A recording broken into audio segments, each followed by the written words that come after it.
Hello, everyone, and welcome back to Only Football.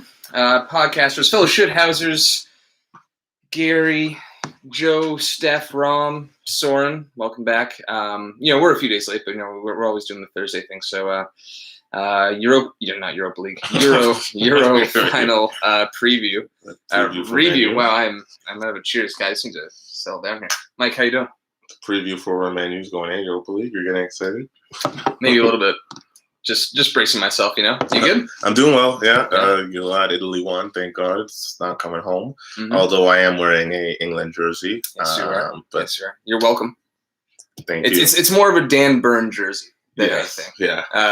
And just for some context, we have the Sears Cup. We're going to be doing that in a couple weeks to get it out for our point system out for the beginning of the season. But last year I won. And the losers, I got to choose the losers' jerseys, and frankly, I was quite merciful and got them Only Football cult hero Dan Burn, England. Because it's an England jersey. I wore it backwards. It is an England. It is an England jersey. Yes, it is. It is. And you know what? We were in a bit of a rush, and I actually picked up Guy's jersey instead of Mike's, and so I'm actually not this ripped. It's just really tight. And the neck is a bit tight, but I said I'll leave it for the first 10-15 minutes and then change because I'm gonna be struggling to breathe soon. Maybe the first couple. You got the point across. It's my mistake. Yes, Soren, it is tight. It's fucking tight. I am basking in the warm glow of vindication after this final. I have to say, people just flip flopping back and forth, saying going to the tournament. A lot of people are like, oh, Gareth Southgate, he's gonna run this team to the ground. They draw Scotland 0-0, and everyone's on his back. And then they start making this easy run to the final, and everyone's just saying, "Oh, this is why Gareth Southgate's tactics work." Mike, please back me up here. I don't need backup. I know. You don't need backup. It was let me Jose Mourinho the fuck out of this. Please. Well, going into it, you knew it was going to be cagey. Most finals are always cagey.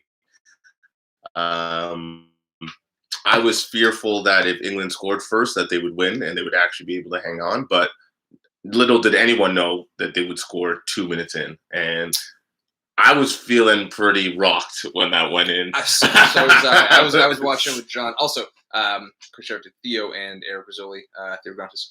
And check down Charlie's. I think their next season, the Miami Dolphins, will be coming out soon. The season's starting soon, too. Yeah, so maybe they'll do some previews. I don't know. But I love what they do with the historical stuff. It's a lot of fun. Anyway, I was pretty shell-shocked. I was just like, oh, my God, it's happening. It's coming home. And this is going to be a high-scoring final. Maybe this will break open Italy to play even a bit more looser than they already have been, which is non-typical Italy style. Yeah. But it was nice to watch, though. It was nice to watch. And it's not like and defensively they were so sound. Yeah, it's just when they have those two defenders. Honestly, I don't want to say they flipped roles, but basically England kind of adopted what Italy used to be in this tournament. Yeah. And Italy was playing the way England should have been. Should have been, yes. I mean, and good for Mancini for doing so. But I mean, Southgate should. Okay, let me ask you this. You know what? I'll ask you that at the end. 2 minutes in, but you know what? It's like Italy doesn't have to hit the panic button. You have the whole match to score a goal. You were backing yourself to score a goal in the match anyway. It's it's all right. There's nothing. But still, changed. Sure, giving up at home or on the road, Oh, sorry. My apologies, everyone. I got a call. Declined it. Class. But I was shell shocked. I was like, oh my God, England's gonna do it.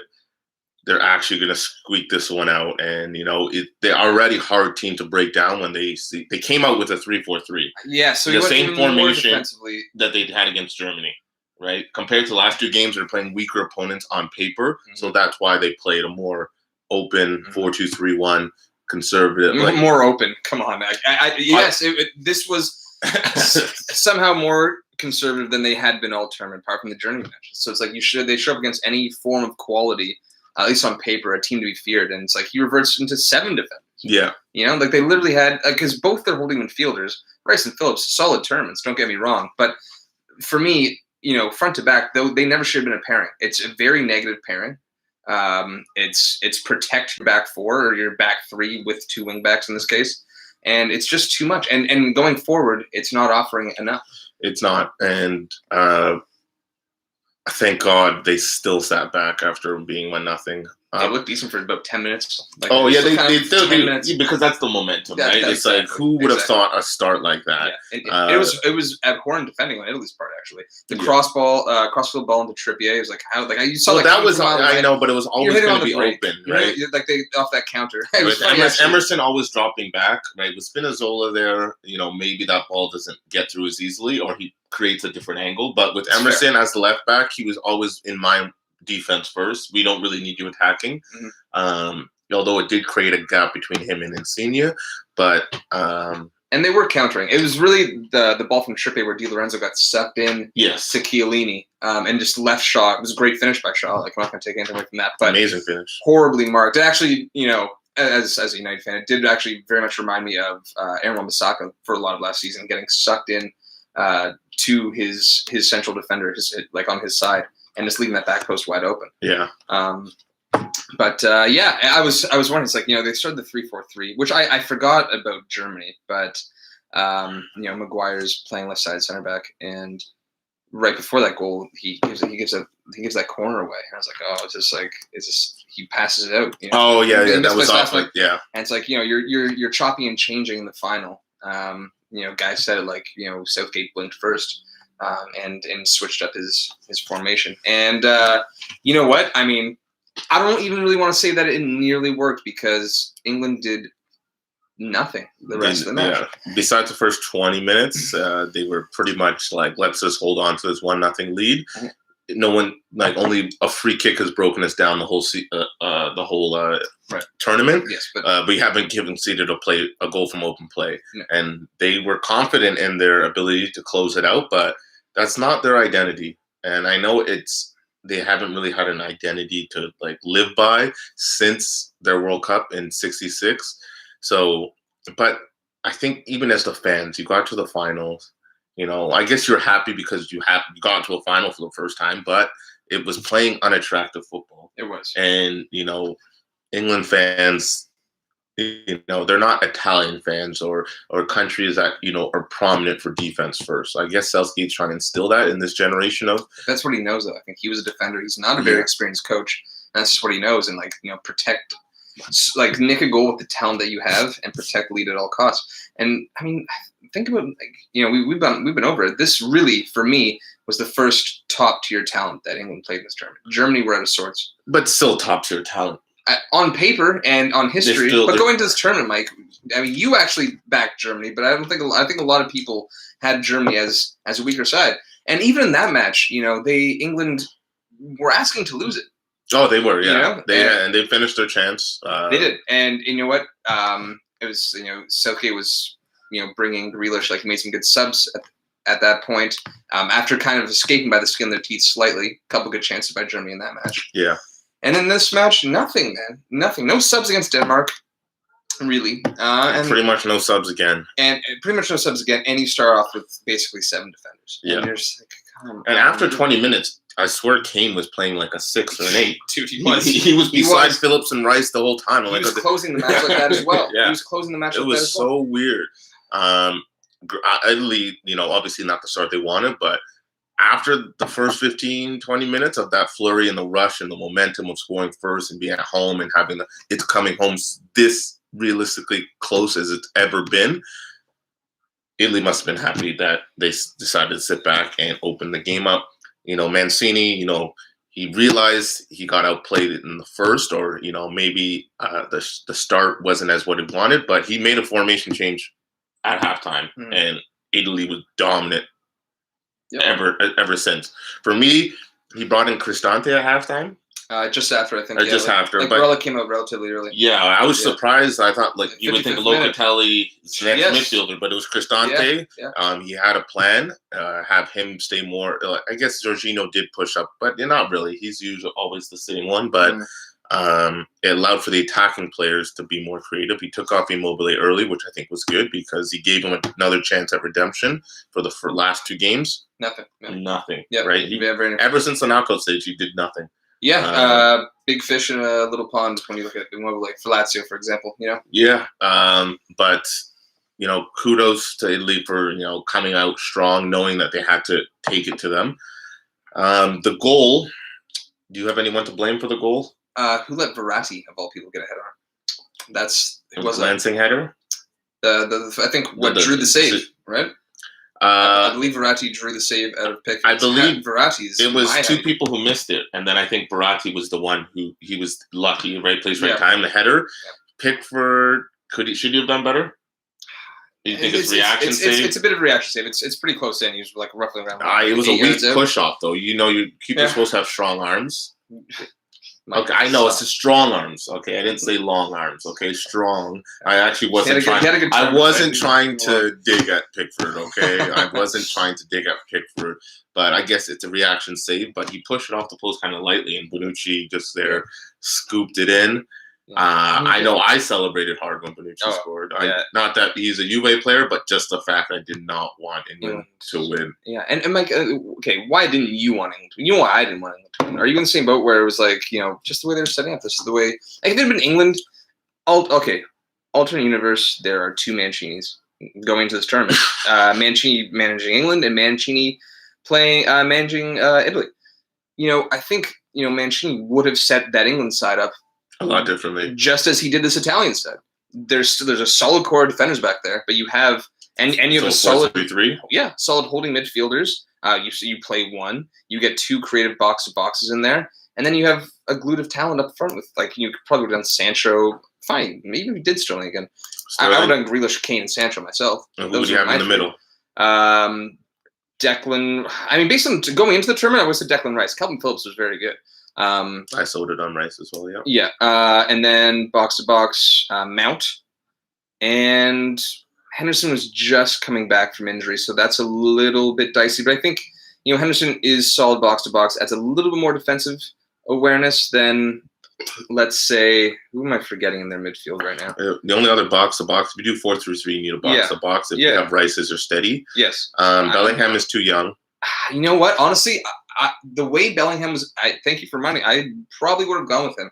The way Bellingham was playing this season at Dortmund, I think he proved in the Champions League. He had That's a lot of pressure on a final, man. In a final? No, but I'm saying from the beginning of the tournament. Okay. I just throw him in. You just throw him in. Beginning of the tournament, he got in at the beginning of the tournament as well, and he had some great performances for England in the lead up. In the lead up. So Bellingham would have been my guy. And then you suss it in the first couple matches. Yeah. Right? Then you stick with your 11 once you get to the knockout. I think Mancini really would have put forth the team a lot of people would have liked to see in the style of play that people would have liked to see from that England squad. And not to say he would have picked all those players number for number, but I think we would have seen something along those lines. And had that been the case, I would have been cheering for England. Over if they played more attacking, but I didn't want pettiness for me. I would prefer the Leafs to win before England. That's everything. Yeah. But at the same time, it's like if England could have won, maybe the Leafs could. But if England can't win this at home, the Leafs are never winning. I think I've just accepted that. Right. But Italy, I know my mom and dad didn't want it because they were worried about, oh my God, there's more Italians than English people in the city. If Italy wins COVID, we're going to be locked down again. That's what she was worried about. I'm like, all right, Mom, I think we're past the point of that. The Italians, they were going out anyway. Yeah, I know. But Italy, I think we're the better team throughout the tournament. So that's why I wanted the better team to win. Yeah.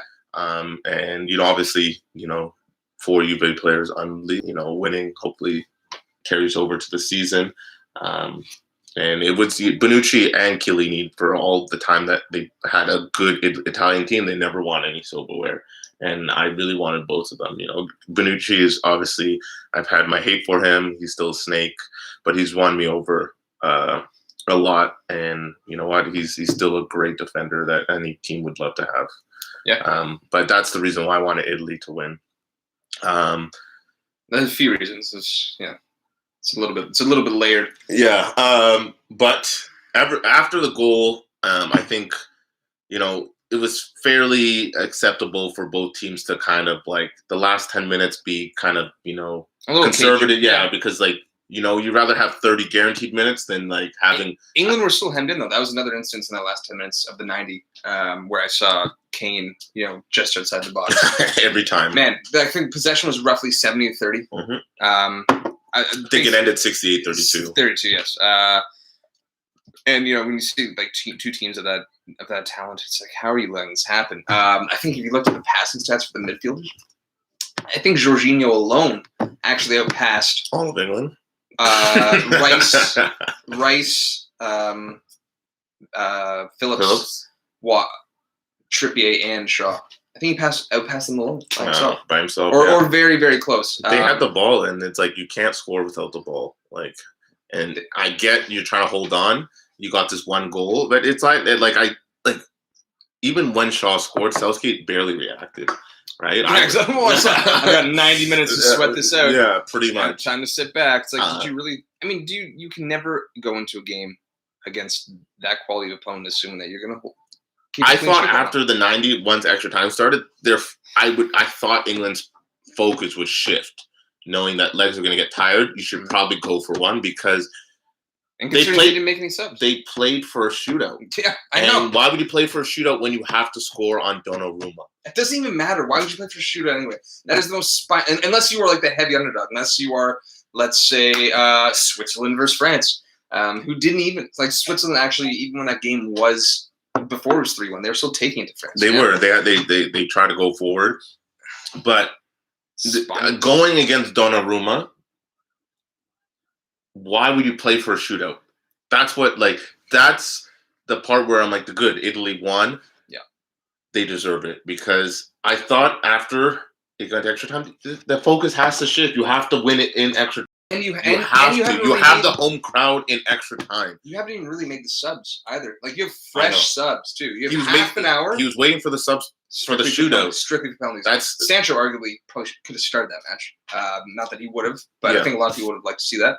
Absolutely should have come on. Let's say even by 90. Let's not even talk about the 75th, the 60th, anything. Let's say after 90 for the extra time. Or at least after 105 for the first half time. 15 minutes. Honestly, that's not even enough. Grealish and Sancho should have been on. It's not enough, but at least you're tiring out Italian legs 15 more minutes, and you come on fresh for a full second half. Sure. Grealish and Sancho should have been on. Should we just go right into the shootout? Well, I mean, let's just absolutely. I mean, let's just build up to it, just quickly. One thing I really another massively naive move, which I think everyone kind of forgets about in a sense, is that he brings on Sancho and Rashford in the 119th minute or whatever it was, right? Which was ridiculous. But had them warming up from 110th minute. No touch of the ball, no feel for the game, not even touch the ball. But no, everyone recognizes that is just a terrible, terrible mistake. But he also brings them in on Italian corner because it could be if he isn't if he doesn't swap them out or sub them in now, he might not get them on for the first touch of the game, which is the most high pressure penalty that they'll probably ever face or take. And it's an Italian corner. I'm like, when I saw that, I'm like, please, you never sub on a corner. And at the end, who does he sub? He subs with Kyle Walker and I think Jordan Henderson for two attacking players on a corner. Like, honestly, more now than ever, I want you to get burnt. I want this game to end right now. And Italy bag it on this corner, but they didn't, and he gets into penalties, and this is where more questions arise for me. Okay, before we get into the order, what a shootout! As if you're a neutral fan, what a shootout! If you're one of English or Italian, English obviously a horrible shootout. Highs are lows. The highs are highs and the lows are lows. But I couldn't imagine being Italian or English and having to bear that shootout. Because as a neutral fan, I had money on Italy, and luckily it paid out. I had Italy to win in a shootout. That was my prediction in the last podcast, and I ended up betting that. So I was glad for that. But we're talking about this, with soccer. It's fine. Max just opened a beer, got all over the computer, but you know what? The podcast goes on. One drop. I'm sorry. I said my reaction was I'm sorry, but I know. But regardless, okay, Southgate, you made your move. 119th minute, you brought on two people. Obviously, those two we know for sure are going to take a penalty. Why else would you bring them on? Kane, obviously, you kept him on, going to take a penalty. But if Sterling's not going to be one of your five shooters, why not sub on Rashford or Sancho for Sterling before to see if they can make a difference? Because when it did get to the fifth shooter after Pickford saved it, I assumed it was Sterling walking out. Because why else would you keep him on for 120 minutes? I gotta say I didn't because he loves it. But why keep him on? Why not sub him off for Rashford or Sancho if you don't want him taking a penalty? If you would ask me, he didn't have to start that match. He was always starting. He was always starting. I know. He was extremely ineffective. I know, but Kane, both of them couldn't string like pick out. They were kind of selfish in like the limited supply they had. They had chances to make like short little passes, and they weren't doing any of that. Another quick little fact I wanted: there was 132 minutes of play with all the injury time out of the 4 periods, and England had 2 shots on target, and they scored in the second minute. Like, what? Anyway, they don't deserve to win. They don't deserve to win. But Sterling. I mean, Sterling's. I wasn't as surprised as you. I was more surprised that Grealish wasn't there. Yes. And did you hear what Roy Keane had to say? Yes, and then Grealish. Do you agree? Grealish backfired, but I do agree to a point to Roy Keane. Well, I do agree with him, but if Grealish was then maybe that's on Sterling. Because if Grealish. And maybe Sterling did as well. Southgate obviously had his 5. Yes. So what happened here? So Grealish, Keane called out Grealish and Sterling for not taking the 5th penalty and letting a 19-year-old or stepping up to take a penalty for Saka. Yeah, in general, right? And letting a 19-year-old Saka take it. And then Grealish came back and said, like, you know, and he worded it quite nicely where he didn't really throw Southgate under the bus at all, but said that he did say he wanted to take it. Sterling, I don't know. And really, that just falls on Southgate. It does. I 100% I agree. It should have been Grealish. Sterling's terrible at penalties. It's terrible. I know, but he at least has experience. I understand that. He's won a game-winning penalty in the community, not the Community Shield. I agree. The EFL Cup against Chelsea, the one where Kepa refused to come off. So he's had experience in big penalties. So that's why I assumed he was a fit taker for City. He'd be and like, why else would you keep him on? If he's not going to be one of your top 5, sub him off. Because if he's not your top 5, don't believe in him to take a penalty, right? Because we're going to keep him on for 120 minutes. Yeah, well, he never got subbed off. And I don't know if Sterling knows something about Southgate. When did he bring Grealish in? Grealish, he brought in, I think, 70th.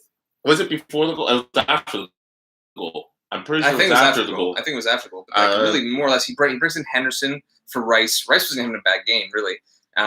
He was just gassed, but I think Rice had a great game. Yeah. I think he had a better game than Phillips in the finals. Yeah, for the minutes they played when he got subbed off. Sure.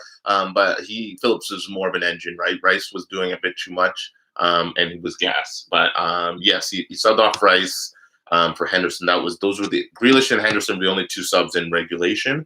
And then he didn't make another sub again until the 99th minute, right? Yeah, and nothing was happening. And, you know, you had the likes of Sancho and Grealish on the bench. I mean, why not just shake that? He was playing for a penalty, and I don't understand. I know. I get that the statistic was no team has won 2 shootouts in a Euro ever, but you have Donnarumma against Pickford. It's not a statistic to even go by anyway. Like, that's not how you approach a game. I know it's not, but Donnarumma versus Pickford, doesn't matter which nationality you are, which keeper are you more confident to win the shootout? I would say 8 or 9 out of 10 times Donnarumma is going to outperform Pickford in a shootout. Yeah, agreed. But I mean, you know what? Let's not take anything from Pickford because he actually had a great penalty shootout. 2 stops. He stopped one of the best game-winning and one of the best penalty kick takers in the world. Yeah, I was kind of talking that into existence because I really just wanted to end there. And I was like, oh, I don't know. You know, Jorginho, he's missed a few for Chelsea this year. Like, hoping I was trying to pull your reverse jinx a little bit and just like have it. And then I thought he was going to score Jorginho finish. I was like, yeah, he might miss here. And sure enough, Pickford guesses right and gets down, and pushes the post. Yeah. I don't know. What else can you say? 3 misses in a row. It was 3. Actually, Saka came on. Saka came up for Mount. For Mount. But that was an extra time, right? Yes. That was an extra time. 3 young substitutes. Subbed 2 in, which didn't touch the ball. Yeah, subbed in to take. 2 which have barely played in the whole tournament. That's correct. It's all on Southgate. Yeah. I don't care what anyone. I know English fans.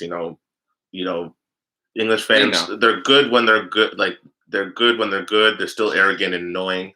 But honestly, you guys should be ashamed of yourselves for. I'm being serious right now. Okay, for the abuse that they gave. Sorry. Okay, I thought you were just like shoving it. No. For the abuse that they gave them, right? Oh, for sure. It's Yeah, like, sorry. you know, honestly, one of the first things I see on Twitter, like after the game, it's like, oh, the white guy scored and all the black guys missed, Sure. and it's just like, if what. Like, this is why we have the Black Lives Matter. Like, it has been, you know, dragged out. They're still doing it, right? I don't want to say dragged out, but it's been like, it's kind of lost its meaning now since it's done before every game, taking the knee.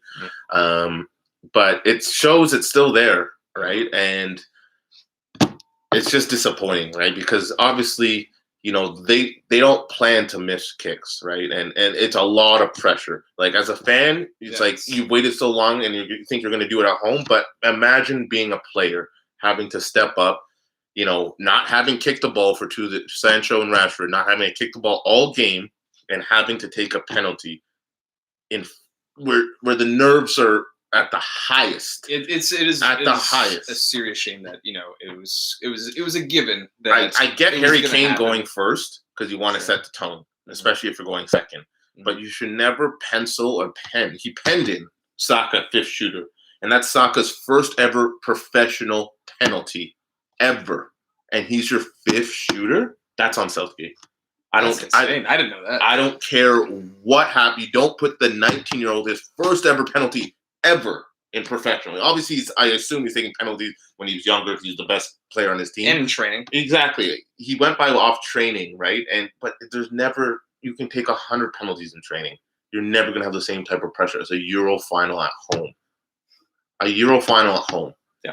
If you're confident in Saka, good, but don't put him 5th. No. Put him 1st through 4. Right? Preferably, put top 5. I know, I wouldn't. But if you're going to, you know, kudos to Southgate having Southgate. Put it 2 or 1, right? You can still recover. But, like, you know, 1, it's like, okay, we score. Yeah, right? I get Harry Kane going first, right? I get it. Harry Maguire's penalty was the best penalty. Both Harry's penalties were really only nice. The Harry scored for England. How funny is that? Yeah, but both were great, actually. Belotti and Jorginho, they both switched sides from where they did with the Spain, and they both missed. That was, you know, for me, I get it. Belotti, I feel like, kind of psyched himself up. He like backed up straight. Yeah, but he did it the first penalty. I think Rashford psyched himself out because the whistle blew. He sent him the wrong way, which is nice. He did, but you know what? I did notice that if you did notice Donnarumma, he dove wrong, but he went like this before he dove wrong, right? And I think Rashford, the whistle blew. He didn't move for 10 seconds after the whistle. So the whistle blew, he's standing there. I think legit 7-8 seconds will go by. Yeah. When the referee blows the whistle, the longer you take to start your action as a shooter, I think the advantage goes to the goalie because he has more time to try and psych you out. Right? If the whistle blows, then you don't have to go right away, but go relatively short because the more time you have to think, the more time you have the keeper to allow you to psych yourself out. He took, I think, 7 to 8 seconds before he made his motion. He did his little, like he does. I thought he was going left. I thought Donnarumma knew he was going left because big penalties usually goes left. Right? Everyone remembers the PSG penalty. Yeah. Donnarumma does a slight movement before diving right. I think Rashford sees that slight movement and says, "Oh fuck, I have to put it side netting," and he pushed it onto the post. Yeah. That's for me. And one advantage. That's a good observation. Yeah, very good. That was my observation. And one advantage for Donnarumma, it's like, you know what, I can go the wrong way, but that step to the opposite side, like in some cases, can get in people's heads and be like, yeah, you need to. I think that was Sancho. His was written all over. Well, there's the same. Saka and Sancho we're also like carbon copies of each other. Yeah. The level exactly, the height they were at, you know, like comfortable saves. Yeah. So Southgate, you know, it's on him. It is. It absolutely is. But hopefully for his sake, England he's clear through until the World Cup. Yep. I think they're going to extend it like relatively soon. I think. No, they just extended it after Germany. Oh, it is done. Oh, what? No, after the World Cup. To the World Cup, you mean? The World Cup. All the World Cup is him, and after that, I don't think. He's done after the World Cup, so I mean. At the moment. I think they'll extend it beforehand. We'll see. But you know what? He's an experienced. He was never a great manager. I mean, the FA just do a poor job of hiring. That said, he's here. Wasn't he good with the under-21s though? Didn't he win the World Cup with them? Or the under-20? I don't know, man. It's under-21s in Middlesbrough. I'm not trying to get too carried away here. It's a completely different level. You're talking about like, you know, penalties and training. penalties and under, whatever. And Well, then, he of all people should know penalties in crunch situations, right? He missed in '96. How, if you know you missed in '96 and it still haunts you today, why would you put that on a 19-year-old who was much younger than when you were when you did it? Yeah, and what's good? Mike, you're still wearing the jersey, by the way. I know. It's tight, but I might as well. You're riding it out. I'm riding it out. Okay. But like now, he's probably thinks about '96 all the time, but with this penalty shootout, it's more on him. He's going to be thinking about this. I know. He needed relief, but about '96, and he's just replaced it with this. But I really hope hopefully the young guys can recover. I think so. I think so. I would hate for them to go down. Obviously, there's been some very strong talk from all three of them, Rashford and Saka in particular. But I think so, man. They're playing. It would be a real shame. It's crushing. I can't imagine what they're going through. But, I really can't. And for fans to hate on them at this point, it's like they need you to be there for them, not to be there against. Like, but for the most part, they are. This could be career defining for a lot of them. Man, how are you supposed to recover mentally from this? I don't know, man. I mean, I see where you're coming from. I think they will. I think they will. I think they will, but it's very tough. It's very, very tough. I don't know. There's it's quite the life you lead as a footballer, professional athlete, and I think a lot of things that comes with it will help them in that as well. Kind of help them forget. And the overwhelming support that they will get, the majority it will be support. And that will help them get past that. That's the huge part. Is that yes, there are some obviously bad apples, online out there and online, spreading that abuse towards them. But for the most part, they're going to get backed, and you focus on the game, and you look at Rashford in part, who has been doing a bunch off the field. Yeah, and I will admit, before when he was stepping up. Obviously, I had money on Italy, so I said if there's one player in England that I want to miss, it would be Rashford, because I thought he wouldn't get abused for what he did outside of the field. So I'm like, he's the perfect scapegoat if he's the one that misses. Interesting, yeah. That was my take, right? You would probably still have to get to. But I didn't want him missing and say, oh fuck face, like I wasn't doing all that. I said I think he would be the perfect scapegoat if this miss ends up. That's a really interesting balance that he's came up with. Makes sense. I get it. But it went the complete opposite way somehow for some England fans. I'm not saying all England fans, but some. No, of course. And in a lot, like with many issues, like the small voices, they catch a lot of headlines and cause a lot of problems. And it just winds up being an echo chamber, and it just spreads, which is really too bad. But I think, go back to it. Rashford's out for like 3 months now. He's getting an operation. He shouldn't have been on that team anyway. Yeah. He's been injured for basically over a year. Should have taken what Greenwood did, right? Yeah, but Rashford, that's the thing with him. Like he will push himself. He will push himself, and he really needs to take this break, and he needs this operation because he's on the verge of burning out. And you can talk about the penalty aside, that being a career under. I think the way Rashford and even United's and Southgate and the English FA and United have run him into the ground, and him just accepting to play, wanting to play, and not saying no, I need to take a break. For me, that's his real issue. I think when it comes to the mental side, it could be more of a Saka thing, but we'll see. Yeah, we'll see. They're all three very, very talented. At least like for Rashford and Sancho, they're on a better team, so they'll, I think, experience winning more. For Saka with Arsenal, it's like who knows what Arsenal's going to be like. It's a good point, actually.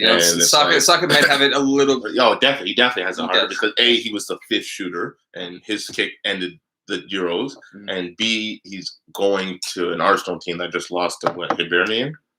Hibernian, yeah, and what finished like 8th last year. They're not in. They're only in the league. Yeah, he's gonna be scrutinized, but he's one of the promising. Him and Smith Rowe. They're probably well, Saka's probably going to get the hell out of that team. Shall we move on to our? Oh yeah, we have to get. Yeah, we are. We've been rolling here. We'll try to be quick. We have some paper talk, but we might not be able to get to that. That's okay. Yeah, that's fine. That's all right. There's some interesting stuff going on, but that's all right. Okay. We each did a starting 11. Yes. For the tournament, team of the tournament, pretty much. Yes. Let me pull up the official one. Yes. Well, yeah, we'll start with the official one. I think I know it by heart. It was Donnarumma as net. I believe it was Walker, Bonucci. Yeah. Maguire. Spinazzola. Yes. So they did a 4-2-3-1, correct? So they had Jorginho. They did. They also had Højbjerg. Yeah. They had Chiesa. Yeah. They had. I think you got it now. I think you're good. They had Sterling. Yeah. Yeah, 2 more. I know they had Lukaku up top, correct, which I didn't agree with, and the other one I'm forgetting. Oh, Pedri. There you go. Nailed it. Pedri, okay, Pedri. Well done. Well done. So yes, that was UEFA's team of the tournament, and we have each have some changes. So let's go back to front. I don't think there's Pickford. Great tournament. I'd just like to give him a tip of the cap, but there was no question for me that it was Donnarumma. It's weird how they have that Golden Glove rule, like for the tournament. They have the award for Golden Glove. Yes. Pickford won it because Donnarumma won player of the tournament. No, Golden Glove clean sheets. I'm like, it should just be the best goalie. It should be for clean sheets because absolutely. I thought I'm like Pickford won goalie of the tournament, but Donnarumma won player of the tournament. That doesn't make sense. And I read, I'm like, oh my goodness, why would they confuse you like that? Another fun was Pickford had 5 clean sheets. Donnarumma only had 2. He didn't play the last game. That's why. Of the group stage. He did play. He got subbed in the 89th minute. And, so it doesn't count. Oh my goodness. Yeah. Oh, I was looking at it. It was like he only had 2. I could have sworn they got 3 clean sheets. They did allow 1 goal in every game with the knockout, but they won every game. Yeah, and usually if Italy doesn't keep a clean sheet for 4 games in knockout stage, you would assume they didn't win the tournament. Sure, but right? Mancini revolutionized the way Italian football. They did for now. Yeah. Actually, I saw some crazy. Mancini's like the ender of droughts. I think he won as a player. I think he won Sampdoria's only Scudetto. He ended like Lazio's 20-something year wait for Scudetto when he took over I think he was managing there, or was near the end of his career. I think it was near the end of the career. Lazio won in what, 99 or 2001? 2001. Yeah, I think it was 2001. So he was still playing. Yeah, he definitely was a manager. Yeah. Okay. Yeah. And then City. He ended Inter. Inter's wait was 20 odd years or something. Oh, before he went to City? Yeah. And then there was, I think I might be missing one. Oh yeah, Man City's 44-year wait or something like that. And then it was this guy. Italy for Euros, not for Euros. Yeah, for Euros. Yeah, for Euros. Yeah. Okay. So we both have Donnarumma. I think that's a given. Right back. Right back will go across. I have Walker. As do I. I've then Bonucci. I have Bonucci as well. Yes, and then I have. And this was really tough for me. And you know what, Mike? I have to say, as much as I couldn't stand the setup for Southgate, just based on Southgate, the way he was managing, the way he was setting up, and the Italian center backs as well, I almost did a 3-4-3 for this. I really considered doing a 3-4-3. I ended up doing a 4-3-3. I wanted to shoehorn in Bonucci, Chiellini, and Maguire. Out. Very, very close for me. I gave it to Chiellini. I think Maguire had a great tournament. I honestly probably would have given it to him. I think it's a bit of a heart thing, Chiellini being 36, and having a solid tournament and getting his first major piece of silverware for Italy. I couldn't get to him. Yeah. I agree with why you put him there. But for me, he missed 2 games. So did Maguire. Did he? Yeah. Oh yeah, Maguire did 2 actually. Now that I think of it, you are right. But I feel as though Maguire was more important for England. I think yeah. I do agree actually. He was really good at bringing the ball up too. When things weren't happening, which was happening a lot with that English side. He was great. Just kind of forcing his way in there with the ball. Maybe not exactly having a perfect idea of what he wanted to do, but he was at least kind of getting into a range and maybe just trying to make things happen offensively as well. Yeah. Dominant in the air. I don't even know if he really lost an aerial duel. I in know. the I don't think tournament. so. I know Bonucci and Chiellini were not dribbled past the entire tournament. No, they weren't. They were not dribbled past. Even though Morata's goal was broken down with 1-2 simple passes, they were not dribbled by. They were passed by. Yeah. But for left center back, I had Maguire instead of Chiellini. Yeah. Yeah, I really flip floppy in between. Like I think we know that there wasn't really any other center back. Kier was the only other one. For Denmark, the own goal, but he was always going to be number 3. But 4. you know,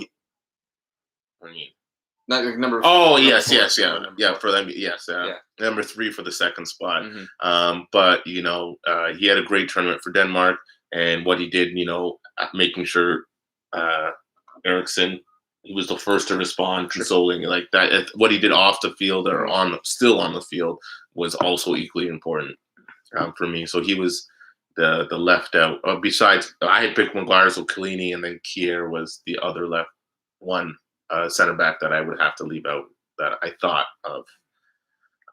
Moving on to left back, we have a difference here too. You're shaking your head at me for left come back? on, Mike. Like it's just rude. What? Luke Shaw was arguably player of the tournament. I was gonna ask during the game. So if that game ended 1-0, would he get a player of the tournament? Yeah. I think 100%. And that's why I'm offended. I think Pickford would have won. That's why. I think Pickford would have won. What? I wouldn't agree for it, but the England papers 6 shutouts out of 7. So look at the stats, man. Hey, look at the way it's set up. That's why I'm offended that you do. I had Spinazzola. I think he was more important for Italy. I mean, he hasn't played since the quarter. He had a great tournament, and he played to the end of the quarter. Until the end of the quarter. That's fair. That is fair. Insigne looked. Because I have someone who got. Insigne wasn't as good without Spinazzola. No. Spinazzola did have. I know. Luke Shaw was great. I'm not saying he wasn't. Spinazzola, and that's the thing. He got struggled the whole tournament through. That I think that's really kind of. I think they were both on par, but Shaw played the whole tournament apart from the first match against Croatia. And we can agree to disagree. Are you right? Like, no, I want you to change. I want you to change your mind. The official team of the tournament. I didn't agree with a lot. 3 assists and a goal. Jose Mourinho barking like not barking. You didn't chew him up. Okay, you didn't. You made one comment that got taken way out of proportion. Okay, but Shaw, clearly he's the left back. That I think it was up one. It was like 1A and 1B, but I went to Spinazzola. That's just me. I think he was more important to Italy than Shaw was to England. Man, I don't think that England team. They were so. I think Luke Shaw's kind of like used to playing in that setup where you have talent, but you have somehow set up with like essentially 6 defenders. Yeah. At United, and so England's like set up like that, and Shaw's just like. He's just like light years ahead of that team this tournament. Maybe Southgate didn't know what he was doing, right? Starting Trippier in his position the first game and get him all angered and just like bringing Tellez. The thing is, like when we were roomed to pick up Tellez, Luke Shaw was like, yeah, like I want competition, like bring him in. He welcomed it and he ate it up. Mm-hmm. But one thing I want to say is that Luke Shaw's been getting it done solid for like 3 years right now, and I am sick. I'm fucking this tournament. So sick of hearing people. Oh yeah, Shaw's having some tournament. Get the fuck. At least give him the year. The guy was incredible. All right, at least give him the year. All right, Max, relax. Let's get back to team of the tournament. So you had a 4-3-3. I had a 4-2-3-1. So should we start off with your 3 or my 2? Your 2. Okay. Because you're more defensive. Jorginho. Yes, I'm agreed. That is my CDM as well. And the other CDM I have, controversial, Busquets. Go on. Spain, the first 2 games he played, he started from the 3rd game on until they got eliminated. Mm-hmm. Spain, the first 2 games, not that good. You know, he puts him in first 2 games, 5 goals both games. Not that saying he was directly related to it, but the system revolved around him for other players to flourish to get the. And it kind of unlocked what they were missing. The first who was playing in that? Were they doing a pivot in the first couple? They were doing. Rodri played 1 game, and then he played 1 game with Pedri, Koke, and not Fabian Ruiz. He was a sub 2 games, But He didn't start Thiago, did he? One game, I think he did. Okay.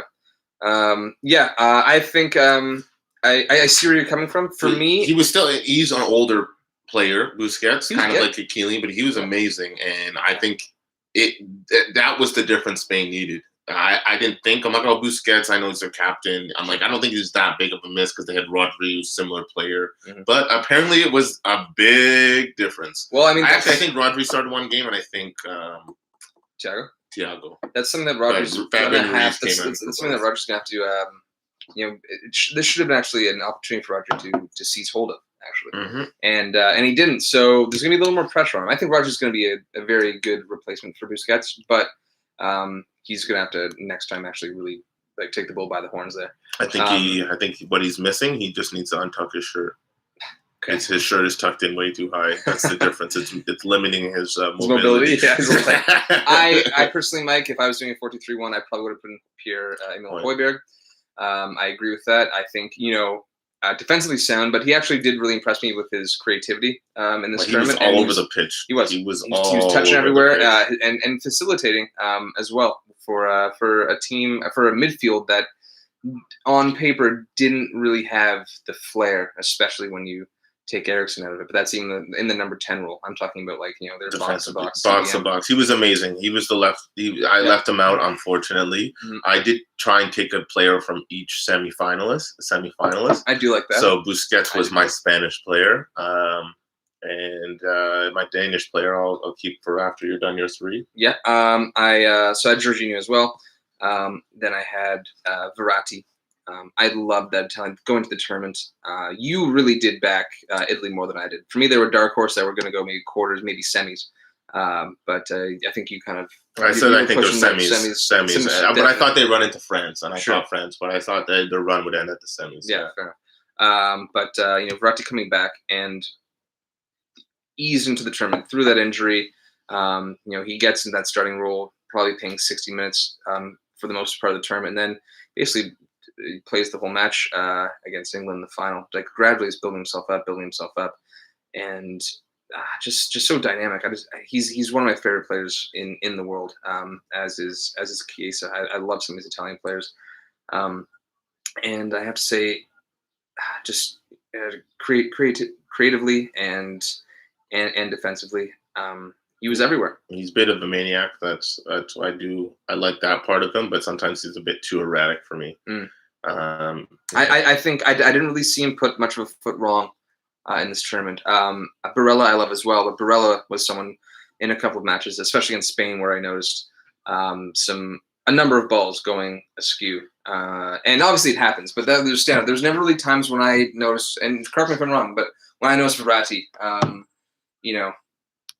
Barella got tired going wrong. The Spain match they exposed the midfield, and Barella was exposed it. But yeah, Verratti, a good selection. Not for me, but who was your other? And my other one, maybe a little controversial, but I still have to put Kevin De Bruyne in there. Didn't play the first match, got eliminated in the quarterfinals. Still exhilarating to watch. Beautiful goal against Denmark. Still created the most chances, big chances in the whole tournament. And to me, that in what is that, 4 matches, it speaks volumes. So yeah, still KDB. Going to my 3. Yeah. For my 3, I had Damsgaard. I feel as though did he start the first game? I don't think he started the first game. But ever since then, when he was inserted into the lineup, Denmark played better. I know they lost 2-1 to Belgium, but they started off. They could have tied them. They could have even beat them. And he brought something to. He filled in to Eriksen's spot. He's not the same position, but he gave the same type of electricity and creativity. Not as much as Eriksen, I believe, but as a young player, it was great for them. And I think he had a great breakout tournament for him. Scored an excellent goal against Sweden. No, not Sweden. Russia. And the free kick, it was a good free kick, not a great free kick, but it's still a semifinal free kick, and the only free kick goal of the tournament, actually. Okay, now that's taking a shot. When I said strong arm, that wasn't taking a shot. That was a direct shot. But Damsgaard, I have on. I have three wingers as my three. I know, 4-2-3-1. You would have, They're shoehorning all the time. And Mike, I actually do want to say right now, I'm just going to join you quick on my left. I had Pedri. Didn't see a whole lot of him. I thought he looked great against Italy. And to be honest, I'd seen more of Damsgaard. And when you text me Damsgaard, I'm like, yes, you know what? Damsgaard is the man. Everyone really loving Pedri. Plenty of potential there. But I'm going to switch. I'm going to join you, and I'm going to take Damsgaard. Oh, you're taking out Pedri? Yes. Oh, so you have no Spanish in your 11. But I didn't have any Danish before. True. Okay, so yeah, that's true. For my other two, I have Chiesa and Sterling. Chiesa, I think it doesn't have to be said anything. No, Bayern and Chelsea fucking hounding to get him now. We just got him last year. We're not getting rid of him. You're not getting rid of him at all. He's not. I know. Chiesa and Sterling. Much as a given grief, he did have a good tournament. I think with him, you always have to accept the bad with the good. Yeah, but is that good enough to say? I think we talk about Pedri or Damsgaard. I think maybe we're giving them maybe a little more leeway because they're younger, in fact. And Sterling, maybe he's getting a little more scrutiny because he's been around, and you kind of expect a little bit more from him. And still, Sterling, John on the spot with some key goals early in the tournament, but still frustrating you even when he was being successful. Lucky against Germany, and then a great, actually, he was great against Denmark. But at the same time, it's in the semifinals, so you can say yes, but it's still Denmark. Against he Italy, still had a good tournament. He had a good tournament. And I think, top three? I don't know. Yeah, for me, yes. And I put it more on, the games he wasn't impressive in, England as itself wasn't very impressive. So it's like you can't only blame him. You're going to blame Southgate and the whole England team. It is the setup. The thing is, I ask myself, the setup does starve the likes of Sterling and Kane, right? But I ask myself, with a different manager who probably sets the team up the way maybe Mancini would have, does Sterling even start? He probably starts the first game and maybe the second, and they see how he goes after that. But I think he's starting, yes. Okay. Yeah. All right. But yeah, Damsgaard, Chiesa, Sterling as my three. For me, so yes, I'm with you on Chiesa, and then we'll get to our striker. For me, out of the Euro UEFA's official team, the most offensive pick to me was Lukaku. Oh yeah. He scored a couple penalties. He looked great against Denmark. He missed two massive sitters against Italy, which could have tied the match up. One massive sitter. I think the header. I think the header was the massive sitter that he missed. Yeah. But the weak foot, he didn't get enough good connection. But it happens. It was still going on net, and it was just not as strong as he wanted. So I'll give it a half. Even still, he was a ghost against Portugal. Obviously, De Bruyne gets hurt in that match too. It kind of takes away from what he can do. I can accept that, but still barely noticed the guy. Where? How are you putting him as striker? Yeah, I know. It was offensive. It was, and so Mike, who do we have? I think we're agreed on this one, right? The striker? Yeah, Schick. Yes, Schick. Absolutely. I don't know how he didn't make it. Yeah, obviously Ronaldo had 5 as well. He actually won the Golden Boot because he had the assist. But Schick only had 1 penalty. Is that correct? 1 penalty. One penalty out of 5. Scores the goal in the tournament against with a Czech side who was a very dynamic side and respectable side. A team, but he put that team on his back. He did. He did. And he scored 5 of the 6 goals they scored in the tournament, right? Unbelievable. And makes it just as far as Lukaku. I know. That was I don't know how Schick doesn't make that. I really don't. But we both had him shoehorned in. Shit. And me, Ronaldo, I can go, he had 5 goals. He had more than Lukaku. Schick was the better player. And he did more for his team. Yeah. But yeah, that's our starting 11. I think we'll save the paper talk for next week. Quick, let's just run it down. Okay. Quickly. Messi, new contract. He's apparently taken a 50% wage cut to help Barcelona with their He's still one of the highest paid players horrible in the, wage. league, in the world. I think he still is probably the highest paid. I think honestly, No, I think he might have been now with double this Ronaldo. pay, He might have been double Ronaldo. I think he's up in the 70s. with this wage cut, I think he is just over Griezmann, and Griezmann's making like 700,000 a week. 750. So yeah, Oh. so that's another one. Yeah, but Griezmann, they're looking to. So let's just go right into that. So they're looking to swap Griezmann for Saul Niguez, sending Griezmann back to Atletico. In which case, Griezmann will not be getting paid that much by Atletico. Yeah. Messi will then just take over again. So Barcelona's in a huge amount of trouble. It's really weird seeing like teams like United and Barcelona and Real like overpay Juve as well. Juve Aaron Ramsey, the Ram, the 400 king grand. of it, yeah. No, you're not. You're not the king of it. You're up there. Right. You'd think you'd be the king of it, but you're not. I know. Of overpaying teams, like why are you guys doing this to yourselves? You should be the draw to players where you don't have to pay them that much. It should be the likes of City or even like a Chelsea that need to pay more. Or PSG. Yeah. Or PSG, yeah, for sure. You have the history. It's how poorly run are you? What are you guys doing? Saul Niguez and Griezmann could be a thing. Sticking with Atletico, it's all transitioning quite nicely at the moment. Yeah. Rodrigo de Paul finally gets to move out of Udinese. He was really Udinese. Oh, sorry, pardon me. And it was immediately after the Copa final. It was happening. I know, but it was literally happening, the next day. He woke up from his sleep. He was an Atletico player. Yeah, and it was happening. And he almost got moved to Leeds last year, which would have been really something. It's too bad for Leeds, but you know what? He held on, and he got someone big just a went to Leeds. slightly bigger move. Firpo Junior. Yeah, Junior Firpo went to Leeds. Nice pickup by Leeds. Yeah, That'll be interesting to see in Bielsa's setup.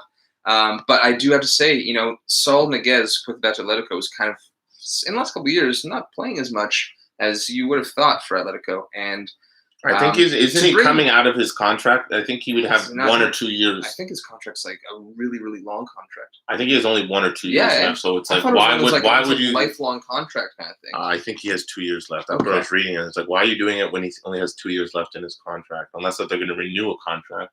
But for the swap. Well, why are they swapping? Yeah, because the swap. I think he was kind of like in an odd way, like still integral to the team, but not as much as you think. And then you bring Rodrigo de Paul in, who's going to be the general of that midfield. I think is fair to say. And then you bring back Griezmann and see what he can do for the team up front. Because up front they're kind of like, who do you? Why would you got a lot of old guys. Griezmann back after he left you for Barca? That's what in that manner too. I know. I don't know what they're thinking. But you know what? They're you forgive.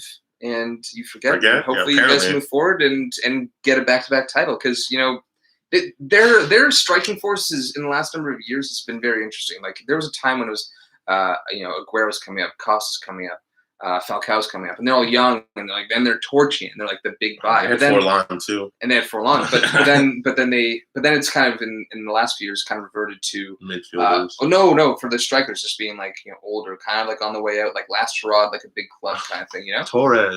So Griezmann's still kind of fitting that bill. So we'll see what happens there. Sancho United, it is done. Just waiting for the shirt to be held up there. And frankly, that should have been done last year. And we're looking at Varane. United's looking at Varane now, and it's looking pretty close. But it's looking pretty close. But you never know with these pricks. All right, Sancho, I accept is done. But you know what? I would have been as confident of Varane as it was Sancho last year. Okay, you know what I mean. So I'm not getting complete carried away, but it does look good. And you know what? Maguire beside a world-class center back could be great. Could be great in the way he closed the season, the latter half of last season, and the Euros. He's going to be becoming more vocal. He's becoming more confident in the role, and he's winning me over. And I think you put a top 5 center back like Varane beside him. I think you get Maguire arguably into the top 5, potentially, I should say. Yeah, himself. Could be Mike. Would you name me? Let's say it's Maguire and Varane. And Maguire really warms to it, which I think he would. Name me a better center back pairing. A better center back pairing? Yes, in the world. Well, some could argue Bonucci and Chiellini. I wouldn't, but I would say some. We're talking about going forward. That's something like Chiellini and Bonucci too old to some might say PSG. Do it for a whole season. Marquinhos and Ramos. I won't. Some. Sure. Konate, Van Dijk. How's Konate going to adjust? Yeah. That's the thing. Van Dijk, best in the world, but how's Konate adjusting? Is Konate staying healthy? Sule and Ubakano. Podcasters, you got all the Euro final stuff. Just going to probably miss just a couple little things, but that hour is almost up. Thanks for sticking around, and be well. See you.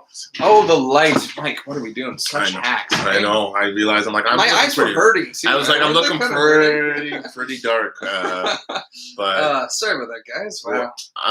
It would be up there. It would be up there. I guess depending on how, who knows with Inter anymore. But they usually play a 3-back system anyways.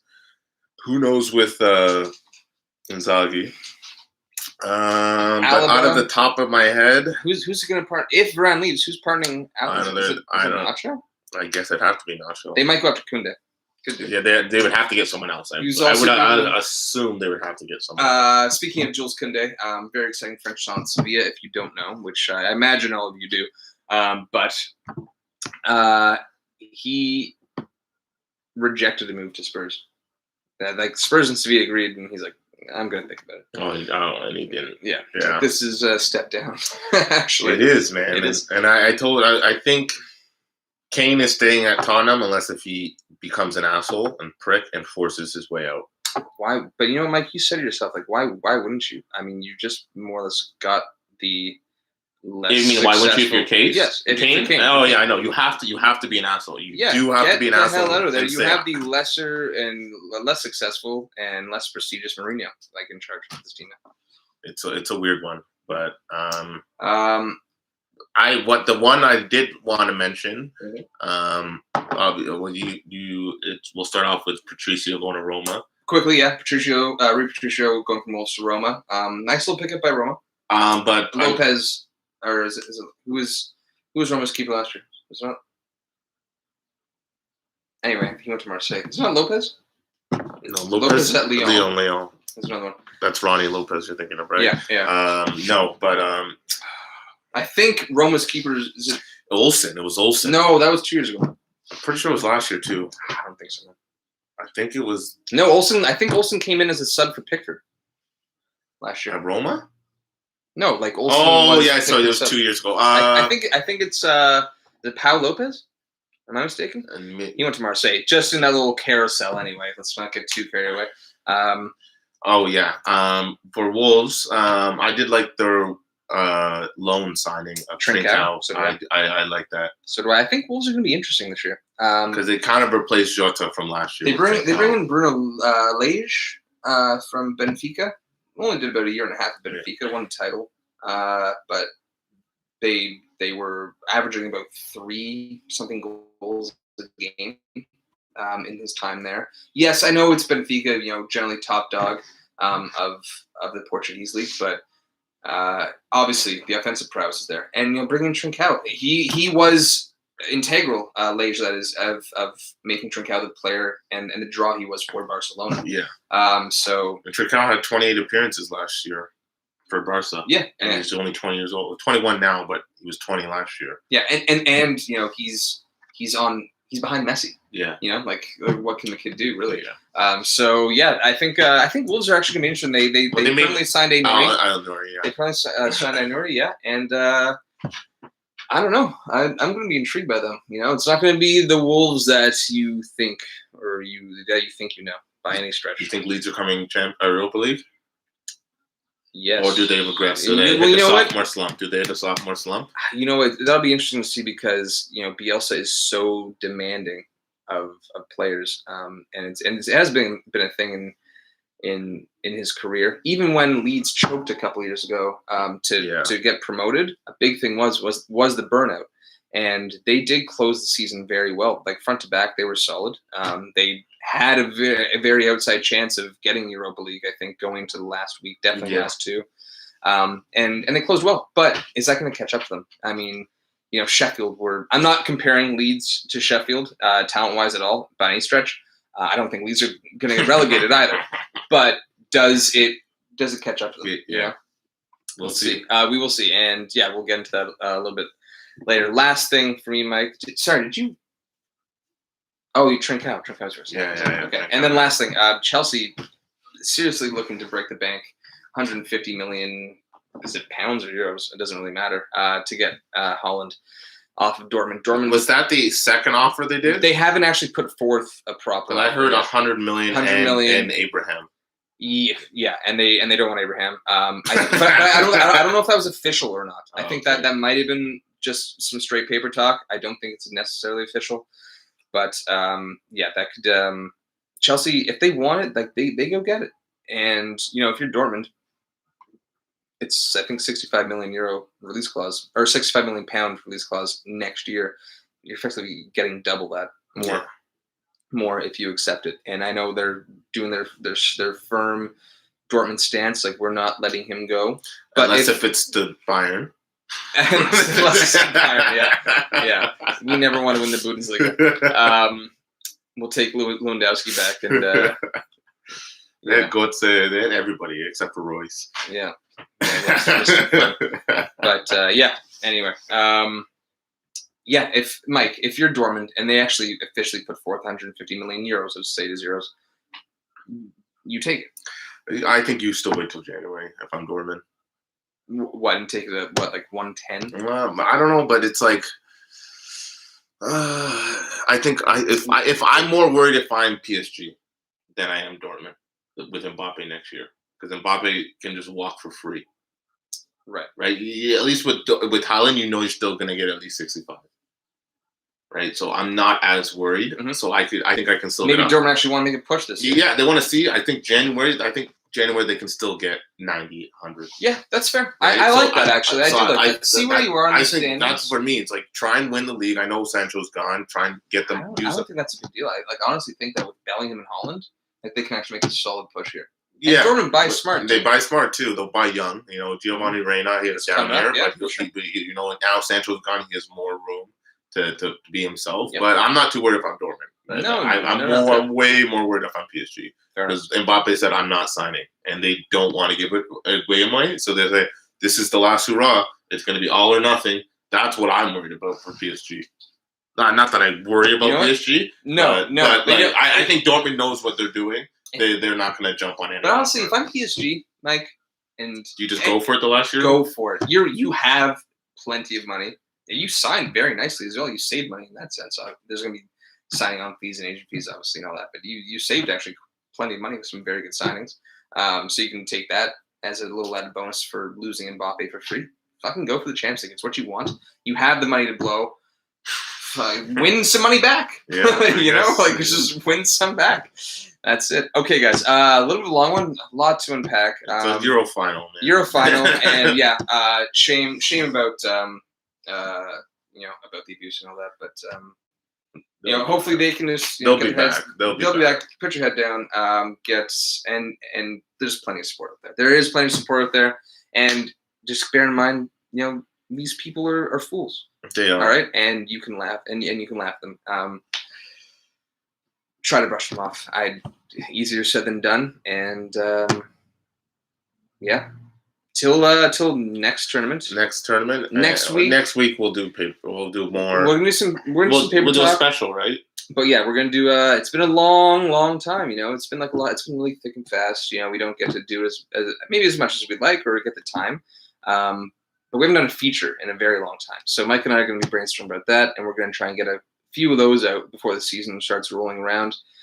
And that will include like the Sears Cup episode as well. But next week will be something completely different.